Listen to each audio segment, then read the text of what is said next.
Well, we've certainly heard from Manuel that he's doing a lot of stuff behind the scenes and really not necessarily seeing yourself up at the front. But I think, requiring rules, and you've said the same thing about it's not so much eco-labelling. We have 370 eco-labels in Europe. You know, it's no wonder the public get confused. And I think most people just expect for it to work.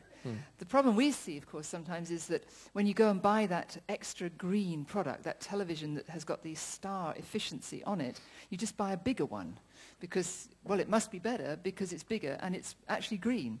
So this sort of rebound effect is very difficult to counteract. And I think the way in which you have the narrative is obviously very important.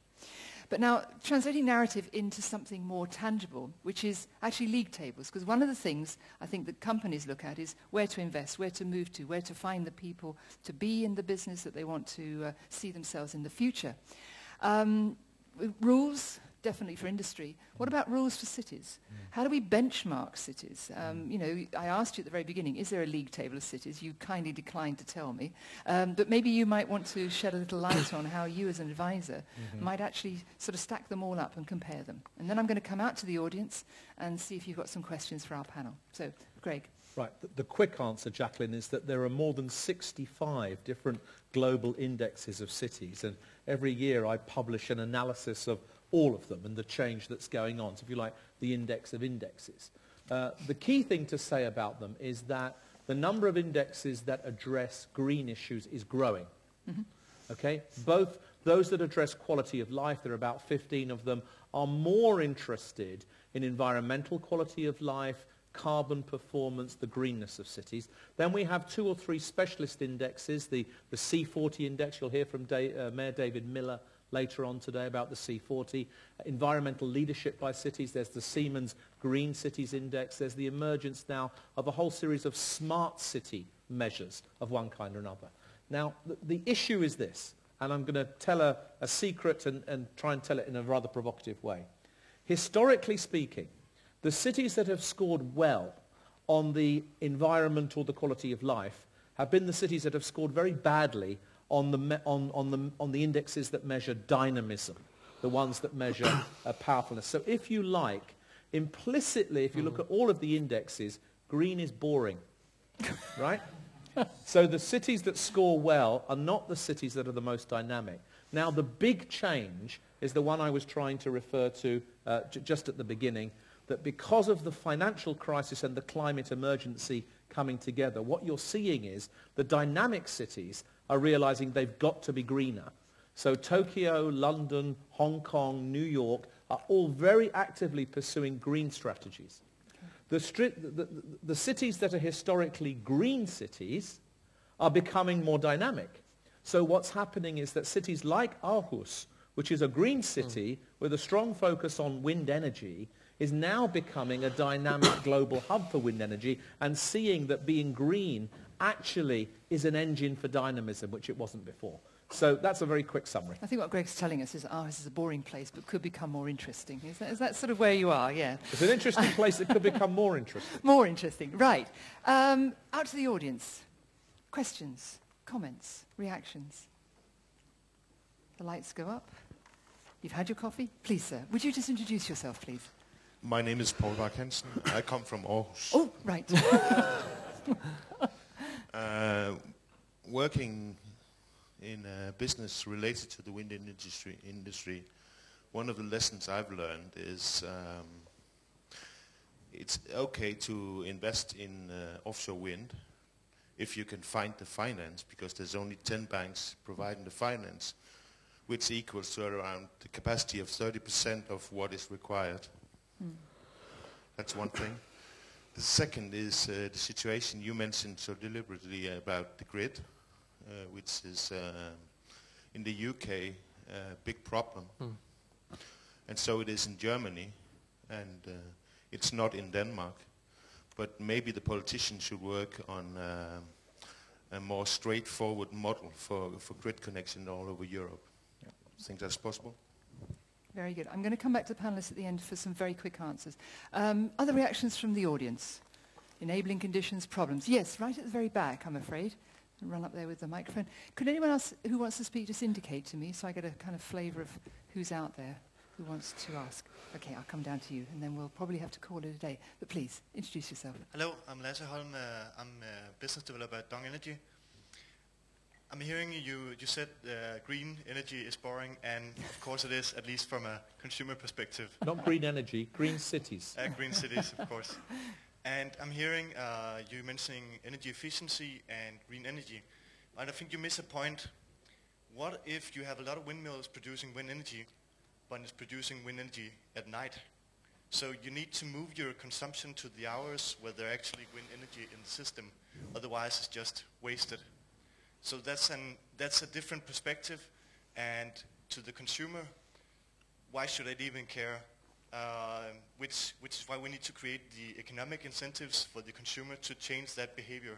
And we need to think about that as well. Thank you. Okay, very good comment. Down here, please. Would you mind just raising your hand so they can see where to bring the microphone? Thank you. And I've probably got a chance for one more, if there are any other comments. Yes, I'll get you here then. So down here for this gentleman, and then up here, please. Thank you. Jan Bijsman, I'm from Aarhus. Well, it's a little well bit represented here. well, Yeah. I'm from Denmark, Europe. Okay.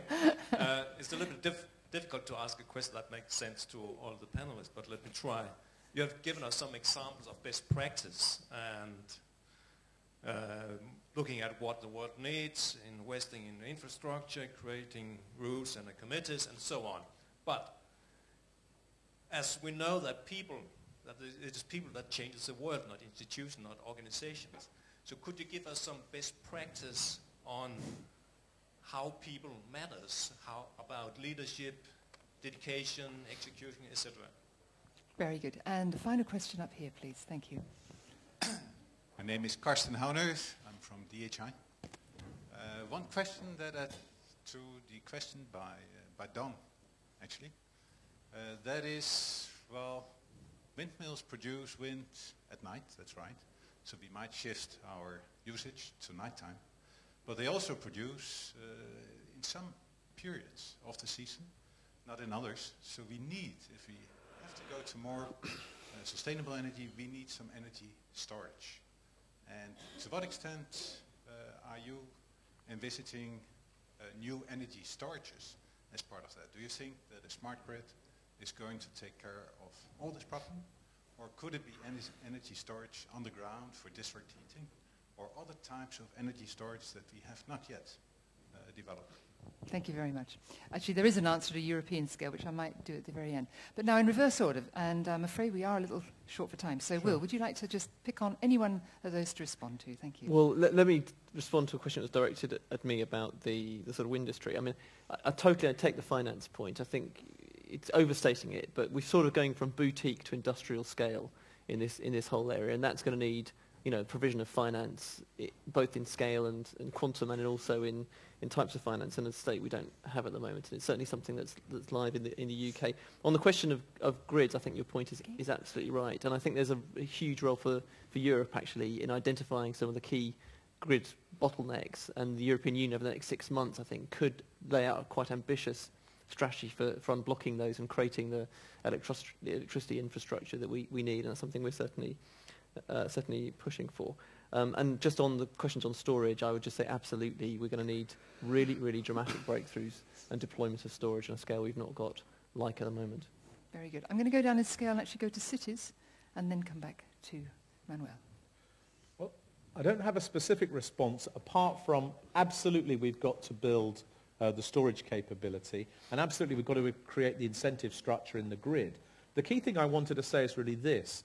We need to remember that moving forward the green energy revolution requires us to have some agglomerations, some places that specialize in it so that all places can learn from it. It's just the same as the financial industry or the creative industries or anything else. We've got to have specialist areas, so we've got to support hubs. And that means we've got to align time with purpose. That means political time. Cities have to have strategies that will last over 5 or 6 electoral cycles. Investors have to understand that returns will be different in green energy from elsewhere. And citizens also have to align themselves with the time frames of energy productions, the seasons of the year and everything else. So this is really about managing time differently. And it's very important that we understand that we have to organise around a different time frame. Thank you very much, Greg. Now, Manuel. Sorry, I cannot speak about wind. No, but you can talk about some other things. I can only answer your question about leadership. Yes, of course.